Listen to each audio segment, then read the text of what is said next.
Friends, पिछले भाग में आपने पढ़ा था शाम होने लगी थी। विवेक ने दवाई खाई, उसे थोड़ा आराम तो आया था, लेकिन अब सारे दिन की थकान की वजह से उसका सर चकराने लगा था। वह अपना सर पकड़ा हुआ बैठा था कि तभी उसका करतब दिखाने की बारी आई। विवेक उठकर रस्सी पर चढ़ गया। वह धीरे धीरे अपने कदम आगे बढ़ा रहा था, लेकिन बीच बीच में उसका सर चकरा रहा था। विवेक बार बार अपनी आंखें खोल और बंद कर रहा था। अभी वो आगे बढ़ा ही था कि उसकी आंखों के आगे अंधेरा छा गया। वह रस्सी से डगमगाया और धड़ाम की आवाज़ के साथ विवेक जमीन पर अचेत पड़ा हुआ था। अब आगे बड़ गांव का दृश्य। रात होने को आई थी। राधिका लालटेन जलाकर विवेक का इंतजार कर रही थी। वह बार बार लालटेन उठाकर गली के कोने तक देखकर आ रही थी। राधिका की चिंता देखकर महुआ ने राधिका से कहा, माँ, आप इतनी क्यों परेशान हो रही हैं? पिताजी बस आने ही वाले होंगे, तब तक आप पिताजी के लिए खाना पका दीजिए। आपको पता है ना, उन्हें आते ही भूख लगती है। राधिका ने थोड़ा चिंतित होते हुए कहा, पता नहीं महुआ, आज मेरा मन घबरा रहा है। किसी काम में मन ही नहीं लग रहा है। 2 बार चूल्हा जलाने की कोशिश की, लेकिन मन उचट गया। बस लगता है यही दरवाजे पर उनकी राह देखती रहूं। महुआ ने राधिका से कहा, माँ, आप बेकार में परेशान हो रही हैं। असल में पिताजी की सुबह तबीयत ठीक नहीं थी, शायद इसलिए आप इतनी बेचैन हैं। आप चिंता मत करिए, मैं अभी बरगद के नीचे दिया जलाकर रख देती हूँ और भगवान से प्रार्थना करती हूँ कि मेरे पिताजी को जल्दी से जल्दी घर भेज दें। मेरी माँ परेशान हो रही है। महुआ की बात सुनकर राधिका ने एक फीकी सी मुस्कान देते हुए महुआ से कहा, हाँ, यह ठीक रहेगा। जाओ महुआ, तुम दिया जला दो। महुआ ने राधिका से कहा, मैं दिया भी जला दूंगी और चूल्हा भी जला दूंगी। पिताजी के लिए थोड़ा सा भात पका देती हूँ। पिताजी को मेरे हाथ का नमक भात बहुत पसंद है। थोड़ा प्याज काट के रख देती हूँ, उनको अच्छा लगेगा। और ऐसा कहकर महुआ भागती हुई झोपड़ी के अंदर चली गई।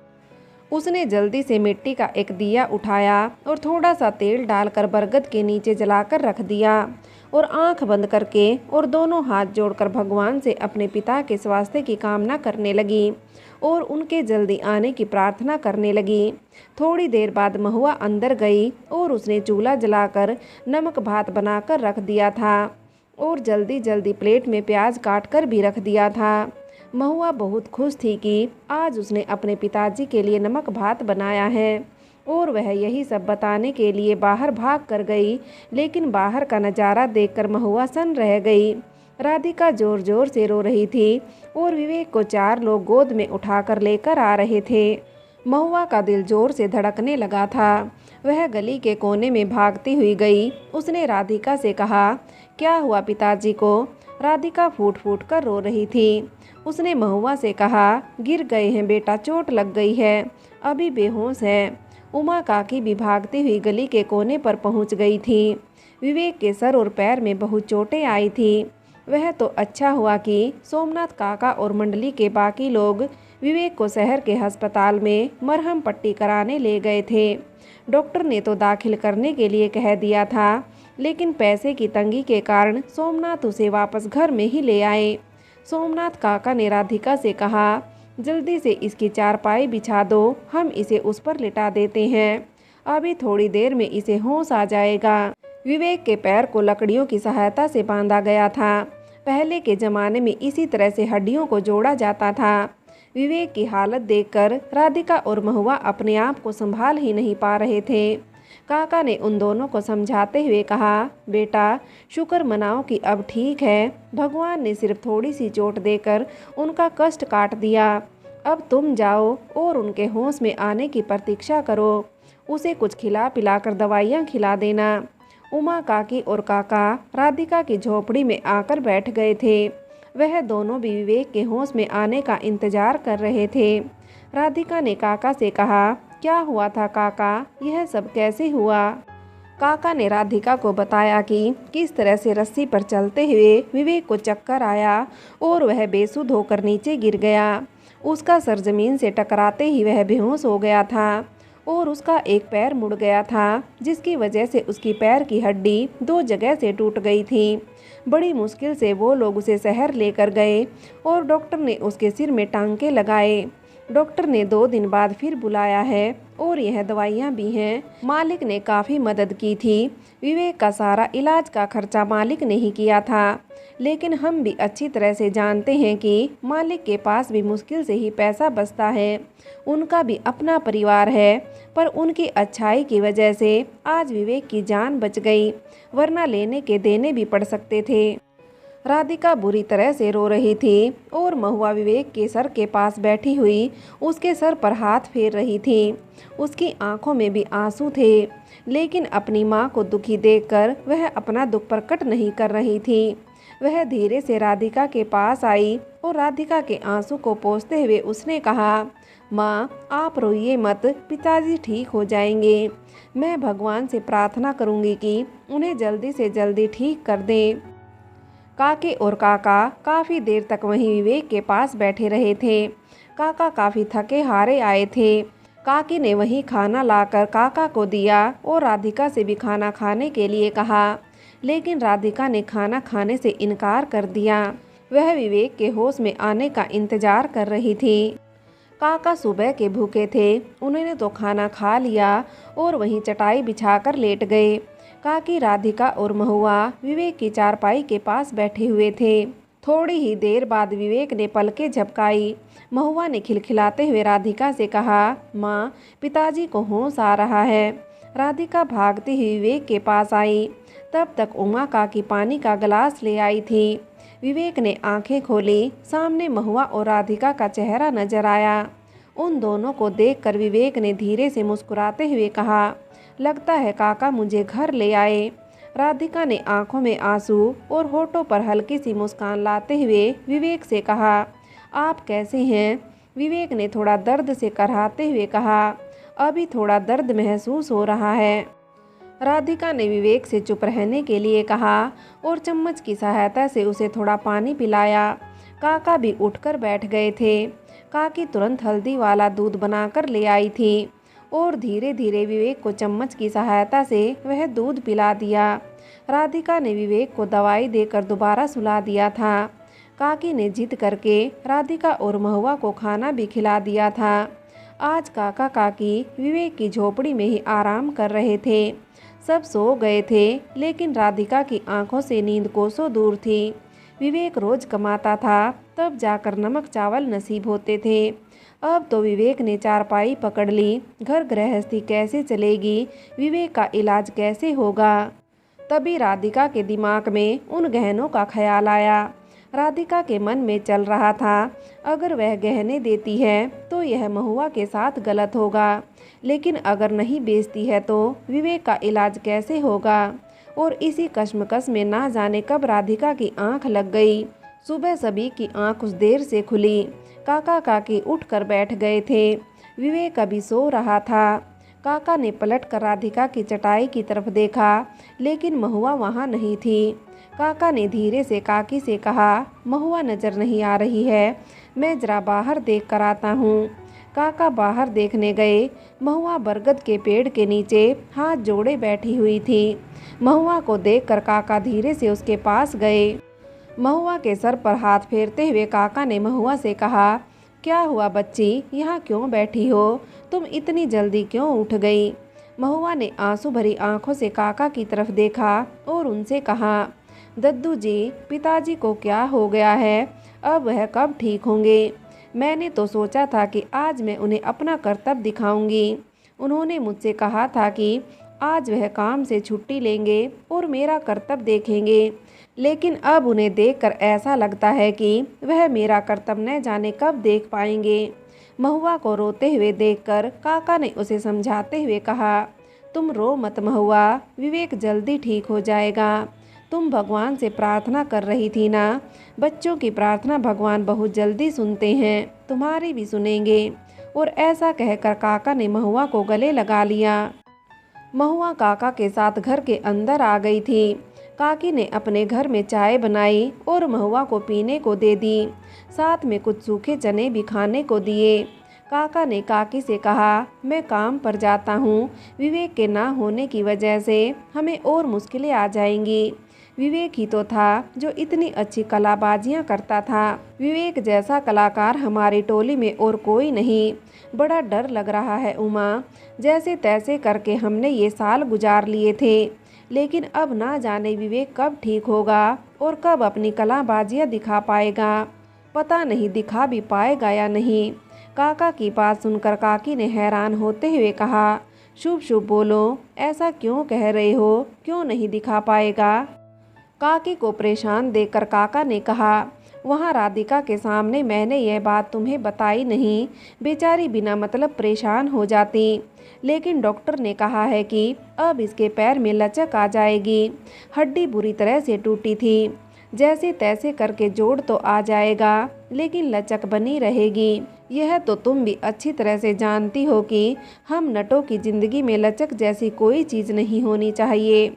हमारे शरीर में लचीलापन होना चाहिए, हमारी चाल में नहीं। न जाने विवेक अब दोबारा अपनी कलाबाजियाँ दिखा पाएगा या नहीं। मुझे तो इस बात की चिंता है कि अब उनके घर गृहस्थी की गाड़ी कैसे चलेगी। बात तो सच में चिंता करने वाली थी, लेकिन यह वार्तालाप सिर्फ काका काकी के बीच सीमित नहीं रह पाई थी। सामने बैठी महुआ ने सब कुछ सुन लिया था और महुआ के साथ साथ दरवाजे से चिपक कर खड़ी राधिका के कानों तक भी काका की बात पहुंच चुकी थी। बड़गांव का दृश्य। राधिका महुआ को ढूंढते हुए काकी की झोपड़ी तक आई थी और तभी काका काकी को विक्रम की सेहत के बारे में बता रहे थे। अनजाने में ही सही, लेकिन राधिका ने सब कुछ सुन लिया था। राधिका परेशान हो गई थी। उसके दिल में एक टिस सी हुई थी। वह रोना चाहती थी, लेकिन उसे अब इतना समझ आ चुका था कि रोने से किसी समस्या का हल नहीं निकलेगा।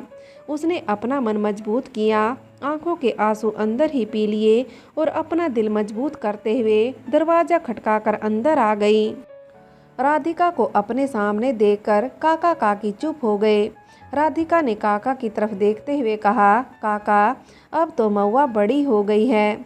मैं चाहती हूँ कि मैं भी आपके साथ अपना नृत्य दिखाने चला करूँ। मैं जानती हूँ अब विवेक काम नहीं कर पाएगा, और अगर काम नहीं होगा तो गृहस्थी कैसे चलेगी।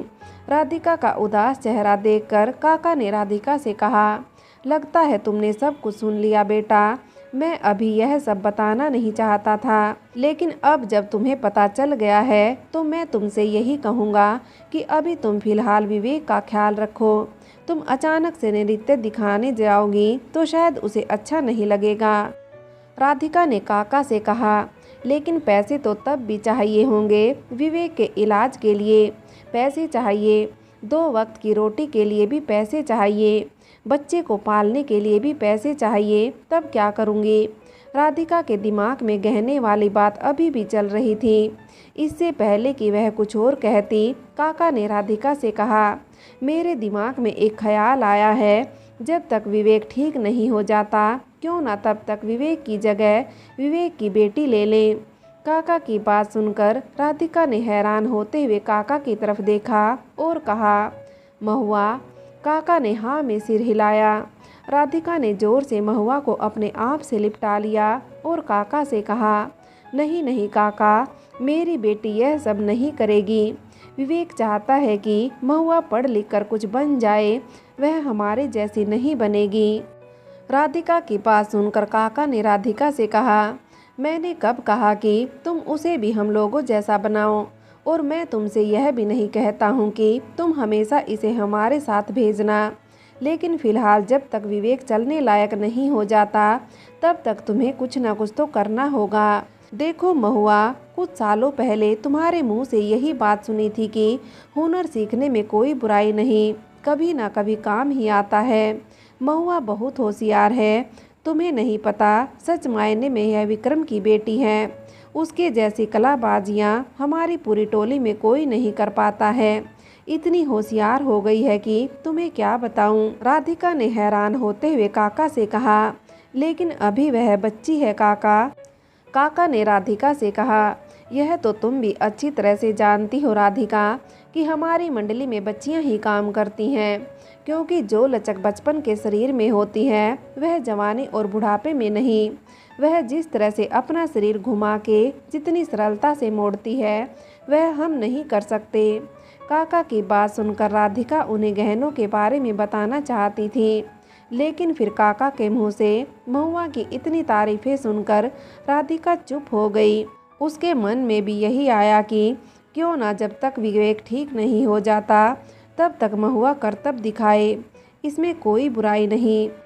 अभी तो वैसे भी वह उसकी आगे की पढ़ाई जारी नहीं करवा सकती है, क्योंकि विवेक ने न तो पिछले साल की फीस जमा कर पाई थी और न ही इस साल की किताबें और फीस का इंतजाम हो सकता था। हालांकि महुआ पढ़ने लिखने में होशियार थी। कम सहूलियत होने के बावजूद भी महुआ अपनी कक्षा में अव्वल आती थी, लेकिन पैसों की तंगी की वजह से अब उसे आगे पढ़ाना मुश्किल हो रहा था।